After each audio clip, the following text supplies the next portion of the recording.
Bonjour. Le livre de l'Apocalypse, dans ses nombreuses images, met entre autres en avant l'image de l'agneau immolé siégeant sur un trône. On trouve cela en Apocalypse 5. De fait, cette typologie du Christ renvoie à plusieurs textes de l'Ancien Testament, ainsi qu'à la pratique sacrificielle d'Israël. Car l'agneau, on le sait, y a joué un rôle central. Et l'on peut ici se référer à trois récits fondateurs, à savoir le sacrifice d'Isaac, le récit de l'Exode hors d'Égypte, avec son actualisation dans la fête annuelle de la Pâque, et enfin le texte prophétique bien connu d'Ésaïe 53. Alors commençons par le récit de Genèse 22. Je vous invite à le relire. Abraham y reçoit l'ordre de Dieu de lui sacrifier son fils unique, Isaac. Il prend alors Isaac pour un voyage de 3 jours, au terme duquel devrait avoir lieu le sacrifice. Parvenu au lieu dit, Isaac, voyant que tout est préparé, interroge son père. Mais où est l'agneau pour le sacrifice? Et Abraham lui répond, Dieu pourvoira lui-même à l'agneau. Ainsi, au moment où Abraham s'apprête à égorger son fils, un ange arrête son bras, Isaac est sauvé, et un bélier trouvé sur place est sacrifié. Au départ, ce récit a sans doute été reçu comme l'illustration du fait qu'Israël, contrairement à beaucoup de ses voisins, ne doit pas pratiquer de sacrifice humain. Et si l'offrande n'est pas humaine, ce qui est digne d'être offert à Dieu, en signe de reconnaissance, c'est cette place que va prendre l'agneau dans les rituels sacrificiels de la vie religieuse de l'Israël ancien.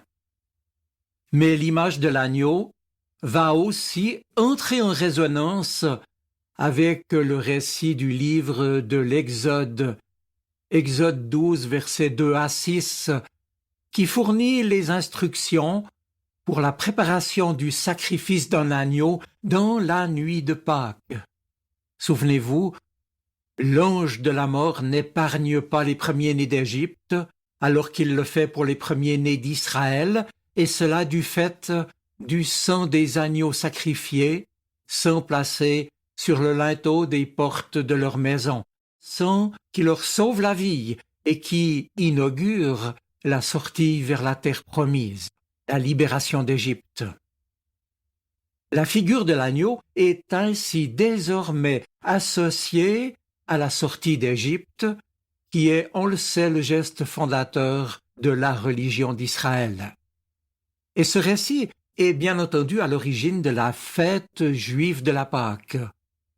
Et plus tard, ce sera à partir de là que se déploiera la fête de Pâques chrétienne, cette fois-ci dans laquelle Jésus tiendra la place de l'agneau, la place que l'agneau tenait dans les récits de l'Ancien Testament.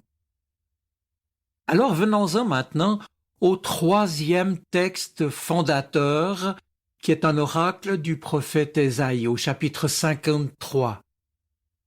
Après l'exil d'Israël à Babylone, et pour surmonter le traumatisme de la chute de Jérusalem, le Seigneur inspire son prophète, qui va décrire la figure du serviteur parfait qui va venir. C'est son action qui permettra le rétablissement d'Israël.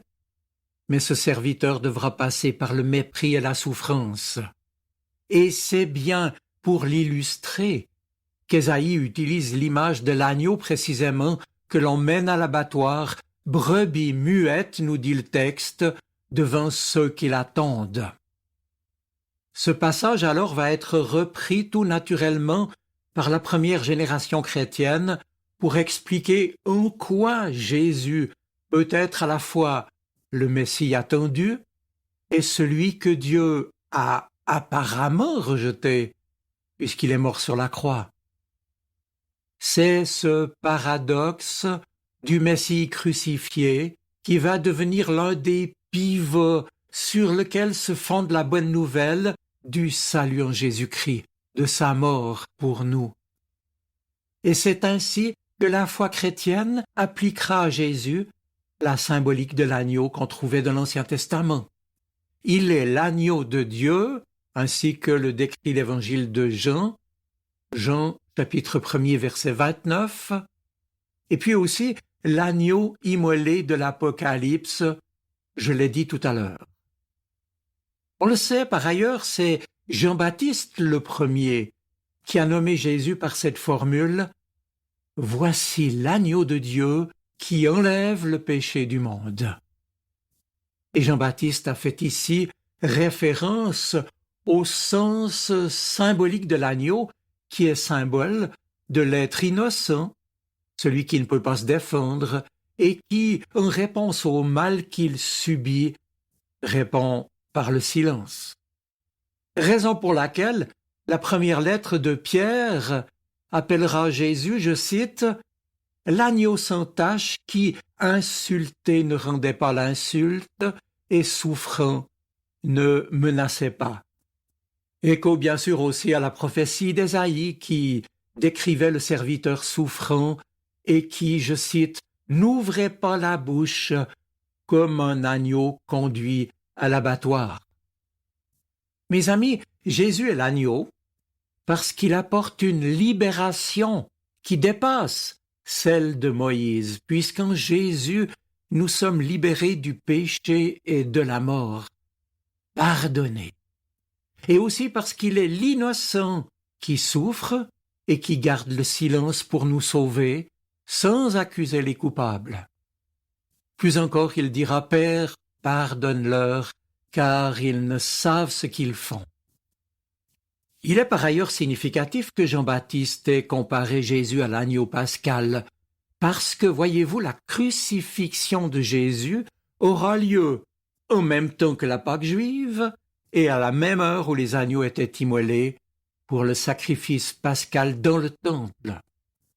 Jésus a donc bel et bien pris sur lui le rôle qu'avait l'agneau dans la foi juive. Cela veut dire que Jésus est celui qui porte sur lui le péché du monde, qui se charge de nos fautes, qui les prend sur lui à notre place. Très concrètement, la charge est mise sur son dos, comme la croix dont Jésus va se charger. Oui, mes amis, Jésus est bien l'agneau de Dieu qui enlève le péché du monde et qui est venu nous réconcilier avec Dieu. Dès lors, nous comprenons ce que l'apôtre Paul affirme en proclamant en 1 Corinthiens 5, je cite, « Christ, notre agneau pascal, a été immolé ». L'affirmation de Paul reflète ici en une synthèse impressionnante la pleine conscience de la nouveauté chrétienne et du pardon de Dieu en Jésus-Christ. Le symbole central de l'histoire du salut, donc l'agneau pascal, est identifié avec Jésus crucifié, mort sur la croix, qui est justement appelé notre Pâque. Annonçant Jésus crucifié, les chrétiens disent donc que dans sa passion, sa mort, Jésus se révèle comme l'agneau de Dieu immolé sur la croix pour enlever les péchés du monde. Mais, me direz-vous peut-être, il ne reste pas moins que le péché n'a pas encore disparu. Et depuis la proclamation de Jean, rien apparemment n'a changé dans le monde. Le mal prolifère, on le sait que trop. Et ce que nous disent les médias ne nous fait pas espérer que les choses puissent s'arranger prochainement. C'est vrai que nous ne pouvons pas nous attendre à la disparition pure et simple du péché sous toutes ses formes, comme par un coup de baguette magique. Non, parce qu'il nous faut comprendre que l'agneau de Dieu qui enlève le péché du monde, ce n'est pas celui qui efface, qui détruit, qui supprime le péché, mais au contraire celui qui est venu le porter, qui s'en est chargé, qui a pris sur lui notre péché. Les disciples de Jésus ont été les témoins de sa passion. Ils l'ont vu vulnérable et silencieux, tel l'agneau qui se laisse emmener à la mort. Et d'ailleurs, ils ne l'ont pas supporté. Et ce ne sera qu'après sa résurrection qu'ils comprendront qu'il était l'agneau de Dieu. Maintenant, l'Apocalypse au chapitre 7 nous explique aussi que cet agneau est le berger qui essuiera toute larme de nos yeux.